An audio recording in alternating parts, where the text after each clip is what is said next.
मिनश्शैतानिर्रजीम बिस्मिल्लाहिर्रहमानिर्रहीम नहमदुहु व नसल्ली अला रसूलिहिल करीम अम्मा बाद फ़ऊज़ बिल्लाहि मिनश्शैतानिर्रजीम बिस्मिल्लाहिर्रहमानिर्रहीम।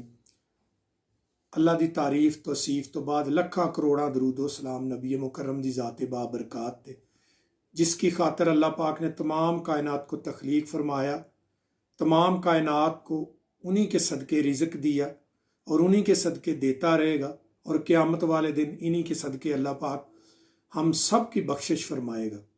तो जो मैं मौजू आज शेयर करने जा रहा हूँ उसमें मैं एक हदीस भी सुनाऊँगा, हज़रत अली करमुल्लाह वजह का वाक़या है, और एक आज के मुआशरे का जो माहौल है, यानी तेरा दुख मेरा सुख तेरा दुख, ये आजकल एक मौजू है, इसी को मैं हाई अलर्ट करने की कोशिश करूँगा।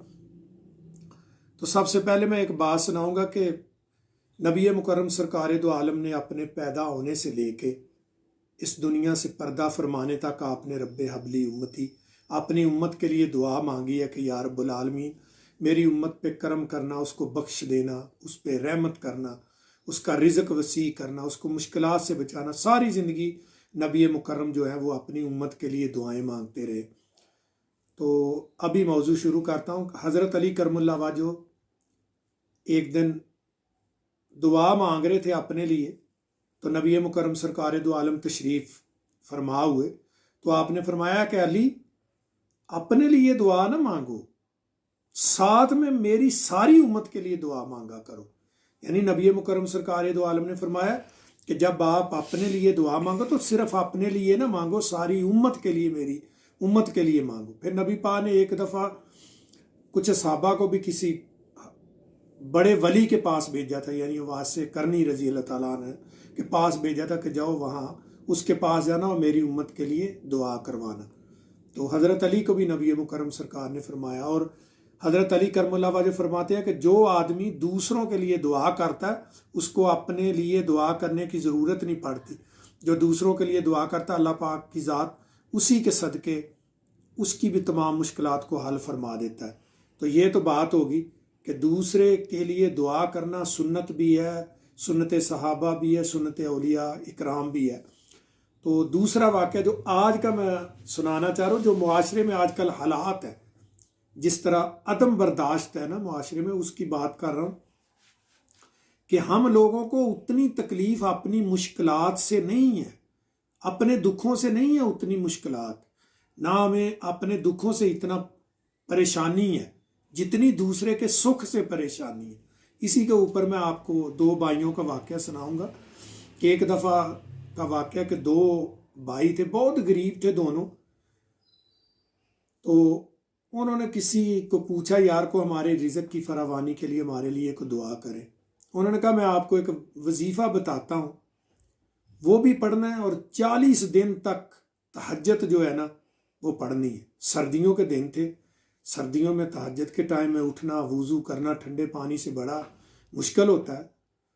तो उसने कहा कि 40 दिन ये आपने वजीफ़ा करना है, यानी तहज्जुद पढ़नी है, 5 टाइम नमाज पढ़नी है और ये एक विरद पढ़ना है, या रज़्ज़ाक़ो, या अल्लाह, या रज़्ज़ाक़ो, या कुछ उसने उसको बता दिया। तो उसने जब वो विरद वजीफ़ा किया ना, 40 दिन बड़ी मुश्किल से वो नमाज पढ़ी उसने तहज्जुद की सर्दियों में, तो अल्लाह पाक ने उसको इतना माल दिया कि लोग देखते रह गए, तो वो अमीर हो गए। तो उसके दूसरे भाई ने कहा, यार आपने क्या किया कि एकदम आपके पास रिज़्क आ गया? उसने कहा, यार मैं फ़लाँ इंसान के पास गया था, अल्लाह का कोई बंदा था, उसने मुझे ये बताया कि तहज्जुद पढ़नी है, ये विरद पढ़ना, आप भी उसके पास जाओ और उससे पूछो। जब वो भी उसके पास गया तो उसने उसको भी कहा, भाई सर्दियों के दिन 40 दिन तहज्जुद पढ़नी है, उसके बाद ये वजीफ़ा पढ़ना है। तो उसने उसको भी वजीफ़ा बता दिया। तो देखो यानी बर्दाश्त की बात कि 40 दिन जब हुए तो दुआ कर रहा था, तो अल्लाह पाक की आवाज़ आई कि ऐ मेरे बंदे जो मांगना है मांग लो। हालांकि उसका फ़र्ज़ तो बनता था, कहता कि या रब्बुल आलमीन सारी जो भी उम्मत मोहम्मदी है सबको रिज़्क की फरावानी दे और सबके ऊपर करम कर और मेरे ऊपर भी करम कर और मेरा रिज़्क वसी कर दे, सबको रिज़्क वसी कर दे और मेरा रिज़्क वसी कर दे। उसकी बात देखो, जब आवाज़ आई ना कि मांग बे मेरे बंदे जो मांगना, تو اس نے کہا کہ یا رب العالمین مجھے کچھ دے نہ دے، لیکن جو میرے بھائی کو تو نے دیا نا وہ واپس لے لے، بس مجھے چاہے دو یا نہ دو، لیکن جو میرے بھائی کے پاس ہے نا وہ واپس لے لو۔ تو اللہ تو ناراض ہو گیا کہ ایسی بات ہے۔ تو یہ آج کل ہمارے معاشرے کا حال ہے کہ ہم کو اپنے دکھوں سے زیادہ تکلیف نہیں، ہم کو دوسرے کے سکھ سے زیادہ تکلیف ہے کہ فلاں جو ہے وہ اتنا سکھی زندگی بسر کر رہا ہے، اس کے پاس اتنا آ گیا، اتنا آ گیا، اتنا آ گیا، میرے پاس یہ نہیں ہے، میرے پاس یہ نہیں ہے۔ اے اللہ کے بندو، اس کے اوپر کبھی غور نہ کرو کہ میرے پاس کیا نہیں ہے، یہ سوچو کہ میرے پاس کیا ہے، وہ جو تمہارے پاس ہے اس کا شکر ادا کرو، اس طرح اللہ راضی ہو جائے، کیونکہ اشکر اللہ و یزیدکم، جو اللہ کا شکر ادا کرتے ہیں اللہ ان کا رزق سب چیزیں وسیع کر دیتا ہے۔ تو اس لیے جب بھی دعا مانگو اپنے لیے بھی دوسروں کے لیے بھی بھلے کی دعا مانگو، کر بلا ہو بلا سو بلے سو بلا۔ تو آج کا یہی موضوع تھا، تو اسی پہ میں ختم کروں گا اور ریکویسٹ کروں گا کہ دوسرے کو دیکھ کے تو کبھی نہ جلو، اللہ نے آپ کو جو دی ہے آپ اسی کے مستحق ہو۔